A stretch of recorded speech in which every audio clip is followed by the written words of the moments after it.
Hi dears, welcome to Nishida's cuisine. ഇന്ന് ഉണ്ടാക്കിയിട്ടുള്ളത് ഒരു ഗണേശ് ചതുർത്ഥി സ്പെഷ്യൽ വിഭവമാണ്. ഇതിന്റെ പേര് പാൽ കൊഴുക്കട്ട. ഉണ്ടാക്കാൻ എളുപ്പമാണ്, നല്ല ടേസ്റ്റ് ആണ്. അപ്പൊ ഇത് ഉണ്ടാക്കുന്ന നോക്കാം. ഞാനിവിടെ ഒരു ബൗളിലേക്ക് 1/4 കപ്പ് അരിപ്പൊടി എടുത്തിട്ടുണ്ട്. ഇത് ഇടിയപ്പമൊക്കെ ആക്കുന്ന പാകത്തിനുള്ള വറുത്ത അരിപ്പൊടിയാണ്. ഇതിലേക്ക് ആവശ്യത്തിന് ഉപ്പ് ചേർത്ത് ഒന്ന് ഇളക്കി കൊടുക്കാം.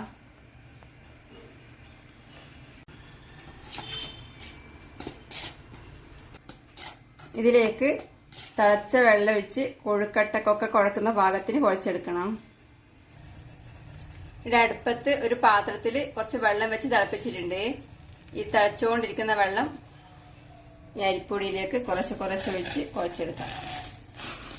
ആദ്യം കുറച്ചെടുത്ത് കുഴക്കാം.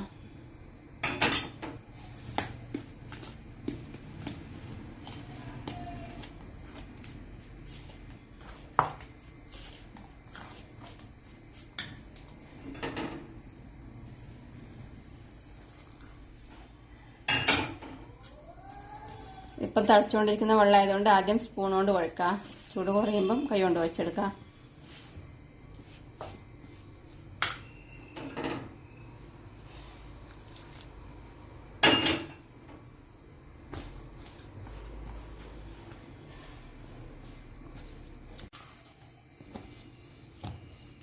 ഇപ്പോൾ പാകത്തിന് കുഴച്ചെടുത്തിട്ടുണ്ട്.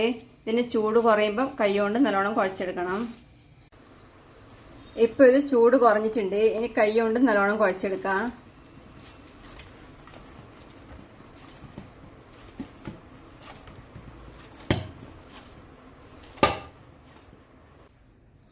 ഇനി ഇതിൽ നിന്ന് കുറച്ച് എടുത്ത് ചെറിയ ഉരുളകളാക്കി എടുക്കണം.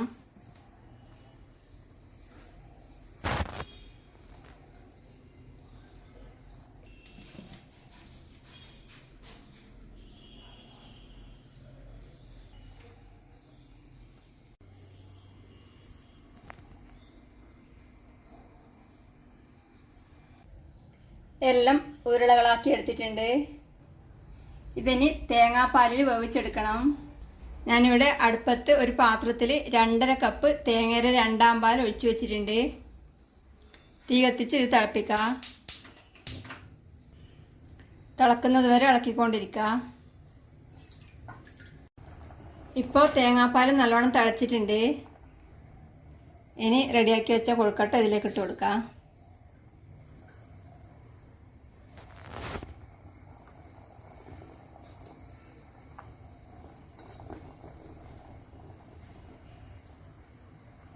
ഇത് ഏകദേശം ഒരു 10 മിനിറ്റ് തീ മീഡിയം ഫ്ലെയിമിൽ വെച്ച് തിളപ്പിക്കാം. ഈ കൊഴുക്കട്ട പാലിലേക്ക് ഇട്ട ഉടനെ ഇളക്കി കൊടുക്കാൻ പാടില്ല. കുറച്ച് വേകുമ്പോൾ മാത്രമേ ഇളക്കാൻ പാടുള്ളൂ. ഇപ്പം ഇത് തിളക്കാൻ തുടങ്ങിയിട്ട് ഏകദേശം ഒരു 10 മിനിറ്റ് ആയി. ഇതിപ്പം കൊഴുക്കട്ടയെല്ലാം പാകത്തിന് വെന്തിട്ടുണ്ട്. ഇങ്ങനെ കുറുകിയ പോലെ ആയിട്ടുണ്ട്. ഇതിലേക്ക് മധുരത്തിന് വേണ്ടി പഞ്ചസാരയോ ശർക്കരയോ ചേർക്കണം. ഞാനിപ്പോൾ ശർക്കര ചേർക്കുന്നത്. ഇവിടെ ഞാൻ 250 ഗ്രാം ശർക്കര 1/2 കപ്പ് വെള്ളം ഒഴിച്ച് ഉരുക്കിയെടുത്തിട്ടുണ്ട്. ഇതൊരു അരിപ്പയിലൂടെ അരിച്ചൊഴിക്കാം.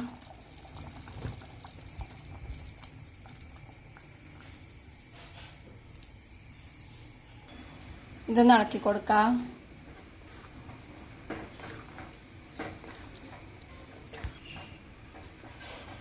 ഇത് ഇളക്കി കൊടുത്ത് വീണ്ടും തിളപ്പിക്കാം. ഒരു 2 നുള്ളി ഉപ്പ് ചേർക്കുന്നുണ്ട്. ഇത് ഇഷ്ടമില്ലാത്തവർക്ക് ഒഴിവാക്കാം. ഇപ്പം ശർക്കര ചേർത്ത് നല്ലോണം തിളച്ചിട്ടുണ്ട്. ഇനി ഇതിലേക്ക് തേങ്ങയുടെ 1ാം പാല് 1/2 കപ്പ് ചേർക്കാം.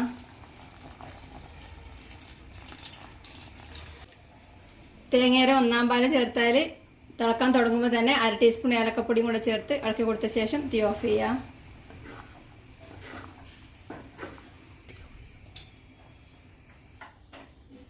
തീ ഓഫ് ചെയ്താൽ ഏലക്കപ്പൊടിയുടെ നല്ല ഫ്ലേവർ കിട്ടാൻ വേണ്ടി ഒരു 2 മിനിറ്റ് അടച്ചു വെക്കുന്നത് നല്ലതായിരിക്കും. അതിനുശേഷം തുറന്നെടുത്ത് കഴിക്കാം.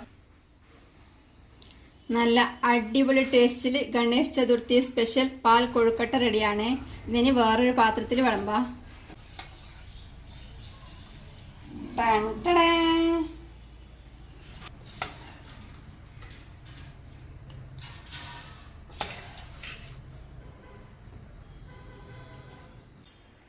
നല്ല കിടിലൻ ടേസ്റ്റ് ആണ്. ഉണ്ടാക്കാനും എളുപ്പമാണ്. ഉണ്ടാക്കി നോക്കുക. അഭിപ്രായങ്ങളും നിർദ്ദേശങ്ങളും അറിയിക്കുക. സബ്സ്ക്രൈബ് ചെയ്യുക, സപ്പോർട്ട് ചെയ്യുക. Thank you.